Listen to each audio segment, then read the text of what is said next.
Good day, everyone. Learn how to make your own Google theme in Google Chrome.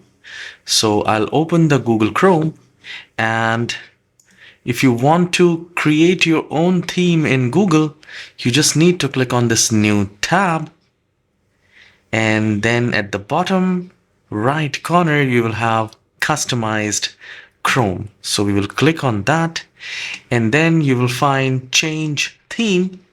We will click on that again, and here we have this upload an image.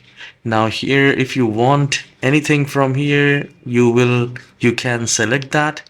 It is up to you, and this will change the theme for you. However, if you want your own, just click on upload an image and select whatever the image you want to. Let's say, just take an example of this image. I'll click on open, and here we go. So we have successfully changed and made our own theme in Google. So this is how you can change or create your own theme in Google Chrome. If you find this tutorial short and helpful, please don't forget to hit the like and subscribe. I'll see you in the next video. Have a wonderful day.